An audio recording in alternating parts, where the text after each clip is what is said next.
या दो से अधिक अक्षरों के परस्पर मेल से बने संधि कहते हैं। जैसे विद्या प्लस आलय, विद्या, इसमें बड़ा निकला, बड़ा और बड़ा मिलकर फिर ये बड़ा बनेगा। जैसे विद्यालय। संधि के प्रकार 3 प्रकार से, सुर संधि, व्यंजन संधि और विसर्ग संधि। 3 संधियां होती हैं। पहले हम सुर संधि को पढ़ेंगे। तू शुरू की सहायता से, शुरू की सहायता से बने शब्द को सुर संधि कहते हैं। सुर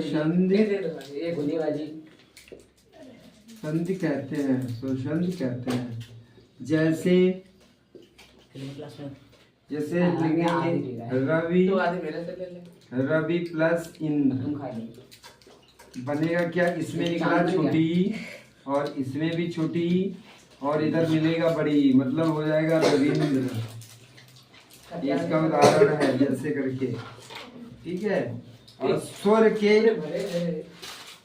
संधि के भेद,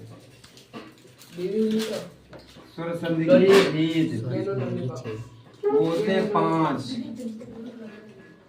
स्वर संधि के होते हैं भेद 5। भेद साथ साथ में नोट करना। स्वर संधि के भेद ये होते हैं 5। नंबर 1 दीर्घ संधि, बोलना पड़ेगा उसने। वो कह रहा था मैं नहीं आऊंगा। नंबर 2 यार तो अच्छे दिन में आया था, अच्छे दिन में आकाश में क्या कह रहा था? नंबर 3 याद। कृष्णा आओ तो वृद्धि संधि, सब बाहर वेरी गुड। वृद्धि यड़ संधि,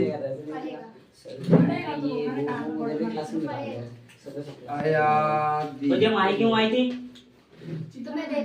अयादि संधि। इस तरीके से ये 5 संधियां हैं। इनके 5 प्रकार हैं। दीर्घ संधि, गुण संधि, वृद्धि संधि, यड़ संधि, अया संधि। अब हम लोग इनको पहचानेंगे कैसे? ये 5 हैं सुरई संधि के और ये इंपॉर्टेंट भी है। इन 5 सुरई में पहली बात तो दीर्घ का मतलब क्या होता है? दीर्घ का मतलब क्या होता है? बड़ा। बड़ा का मतलब होता है जैसे बड़ा, बड़ी और बड़ू और बड़ी रेड़, इसके सामने लिख ले ये। और गुण संधि का मतलब होती है एक चित, ए, आए, ओ।